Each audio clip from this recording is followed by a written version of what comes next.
Assalamualaikum warahmatullahi wabarakatuh. Kali ini kita akan mempelajari kelas 3 tema 6 energi dan perubahannya, subtema 1 sumber energi, pembelajaran 3. Menjaga kelestarian energi adalah kewajiban bersama.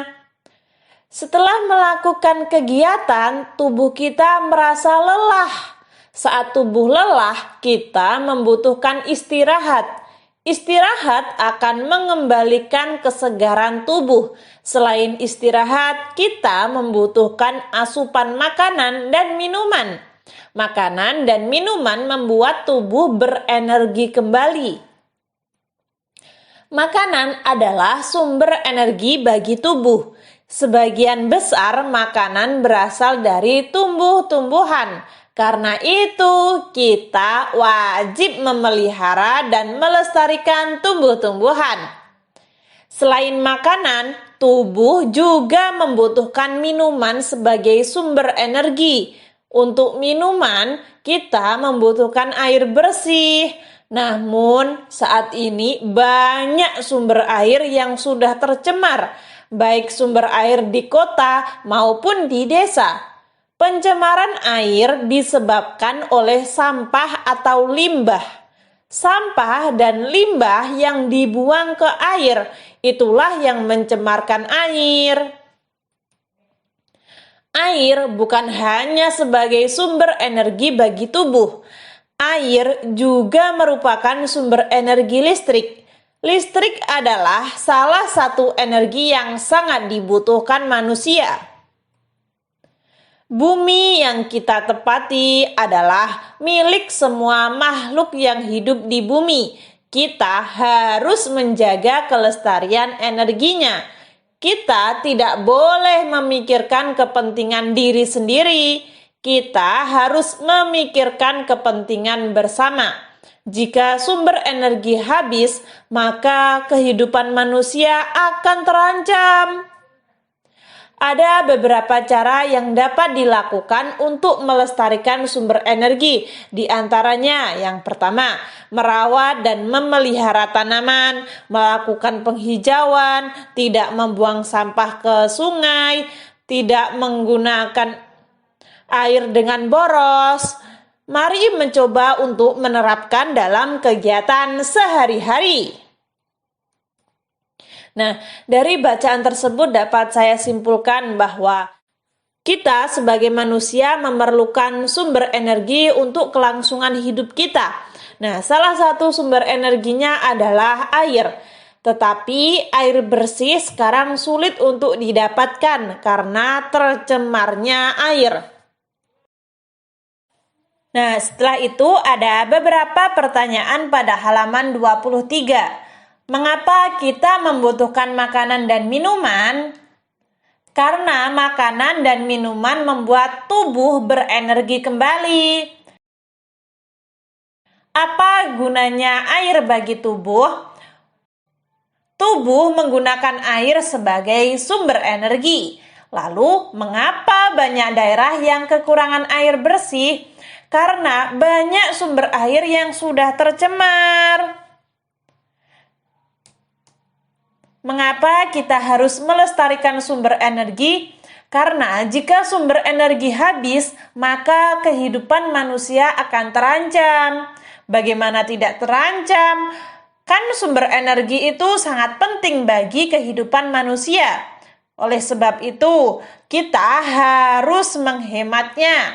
Tidak boleh pemborosan dalam energi. Lalu apa saja yang dapat dilakukan untuk menghemat air bersih? Ada beberapa hal yang harus dilakukan untuk menghemat air bersih. Yang pertama, merawat dan memelihara tanam-tanaman, melakukan penghijauan, tidak membuang sampah dan limbah ke sumber air, menggunakan air secukupnya. Kurang lebih seperti itu. Lalu, catatlah isi bacaan di atas, gunakan bahasamu sendiri. Nah, di sini hanya contoh ya teman-teman. Kalian bisa mengarang sendiri, menceritakan sendiri apa yang sudah kalian dapat pada bacaan itu. Nah, kalau yang sudah saya dapat dari bacaan tersebut adalah saat tubuh lelah, kita membutuhkan istirahat. Selain istirahat, kita membutuhkan asupan makanan dan minuman. Makanan merupakan sumber energi yang berasal dari tumbuhan. Untuk minum, kita membutuhkan air bersih. Namun, saat ini banyak sumber air yang sudah tercemar. Bumi yang kita tepati adalah milik semua makhluk yang hidup di bumi. Kita harus menjaga kelestarian energinya. Nah, di sini ada beberapa percakapan antara Siti dan Pak Guru. Anak-anak, tahukah kalian tentang satuan waktu? Belum, Pak. Kalau begitu, Pak Guru mau tanya, siapa yang sudah lebih lama hidup? Pak Guru atau kalian? Pak Guru. Dari mana kalian tahu? Karena Pak Guru lebih tua daripada kami. Udin, ingat berapa umur Pak Guru? 37, Pak. Udin benar, jadi tahun ini juga merupakan penunjuk waktu. Adakah penunjuk waktu lainnya? Siapa yang dapat menjawab? Murid-murid terdiam sambil berpikir. Lalu Pak Guru bertanya, kalau begitu yuk kita pelajari tentang penunjuk waktu atau satuan waktu. Setelah membaca dialog di atas, kita memahami tentang peristiwa yang memerlukan waktu lebih lama dan lebih singkat. Nah, kita akan mempelajari tentang tahun. Satu tahun itu sama dengan 12 bulan. Bulan ini apa sih, Kak? Nah, bulan itu yang Januari, Februari, Maret, April, Mei. Nah, itu bulan. Satu bulan terdiri atas 28 sampai 31 hari. Banyak hari dari Minggu sampai dengan Sabtu adalah 7 hari. 7 hari itu disebut seminggu. Satu bulan terdiri dari 4 minggu atau lebih, tergantung jumlah hari dalam bulannya. Kalau jumlahnya ada 28 hari, berarti sebulan sama dengan 4 minggu. Jika jumlahnya 41 hari, berarti satu bulan sama dengan 4 minggu 3 hari. Ini loh teman-teman, jadi setiap bulan itu berbeda jumlah harinya. Januari itu 31, Maret 31, April 30. Nah, untuk Februari ini ada keistimewaan tersendiri. Pada bulan Februari itu setiap 4 tahun sekali jumlah harinya ada 29 hari. Nah, itulah Februari istimewa. Saya ada tambahan di sini. 1 tahun itu 12 bulan, sedangkan 1 bulan itu 28 hingga 31 hari. Atau bisa kita sebut 4 minggu sampai 4 minggu lebih 3 hari. Nah, minggu itu ada 7 hari. Saya perjelas lagi di sini, bulan itu Januari, Februari, Maret, April, Mei, Juni, Juli, Agustus, September, Oktober, November, dan Desember. Saya yakin kalian pasti sudah menghafalnya ya, nama-nama bulan. Nah, untuk hari itu hari Sabtu, Minggu, Senin, Selasa, Rabu, Kamis, Jumat, Sabtu. Nah, kurang lebih seperti itu ya. Pada halaman 27 itu ada beberapa pertanyaan ya. 1 tahun itu 12 bulan. Kalau 2 tahun berapa bulan? Nah, kita tinggal mengalihkan. 2 dikali 1 tahunnya kan 12 bulan ya, kita tulis 12. 2 kali 12 itu jawabannya 24, maka kita tulis 24 di sini. Lalu 3 tahunnya itu 36, kita tulis di sini. 4 tahunnya itu 48, kita tulis di sini. 12 ini patokan ya teman-teman. Kalau 5 tahun berarti 5 dikali 12. Jawabannya 60. Kita tulis 60 di sini. Nah, kurang lebih seperti itu ya. Kalian tidak perlu menulis yang di bawah ini. Kalian cukup tulis yang ini ya, yang di kolom saja. Yang di bawah ini hanya cara penjumlahannya saja. Lalu 1 minggu itu 7 hari. Kalau 2 minggu, nah kita tinggal mengali 2 kali 7. Jawabannya 14.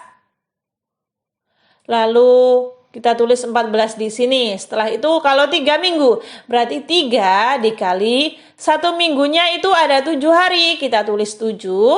Jawabannya 21. Kita tulis 21 di sini. 4 minggu. 4 minggu berapa hari? Kita tulis 4 dikali 1 minggunya ada 7 hari. Kita tulis 7. 4 kali 7 jawabannya 28. Kalau 5 minggu berarti 35. Kita tulis 35. Nah, seperti ini.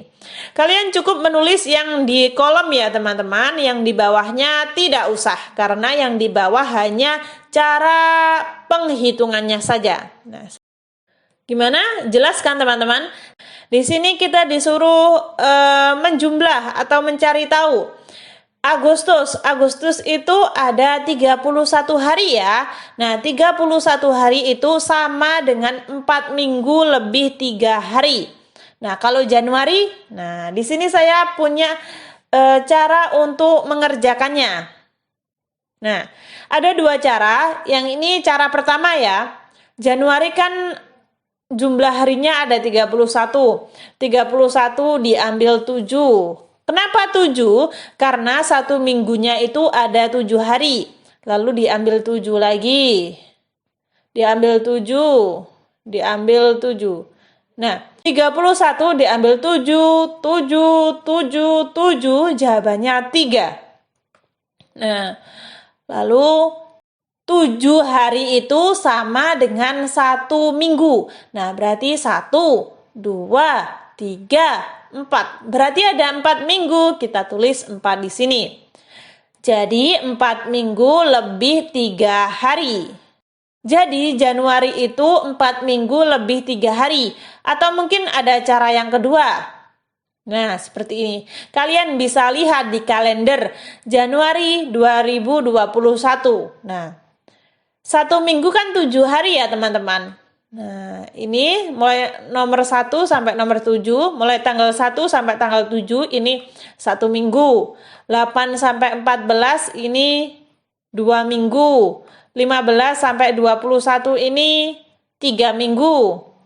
22 sampai 28 ini 4 minggu. Nah, 4 minggu sisa 1, 2, 3. 4 minggu lebih 3 hari. Kurang lebih seperti itu ya, ha? Jadi jawabannya di sini 4 minggu 3 hari. September itu jumlah harinya ada 30, jadi 4 minggu 2 hari.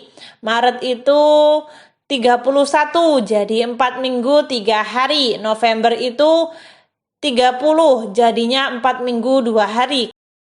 Lalu di sini ada beberapa alat musik, marakas, tamborin, kastanyet, dan rebana. Alat-alat musik tersebut adalah alat-alat musik ritmis. Apa itu alat musik ritmis? Ada yang tahu di sini? Alat musik ritmis itu alat musik yang digunakan untuk mengatur tempo lagu atau hanya dimainkan sebagai pengiring. Matahari. Nah, kalian bisa menyanyikan lagu Matahari ciptaan Nur Hasana dengan menggerakkan atau memainkan alat-alat musik tadi.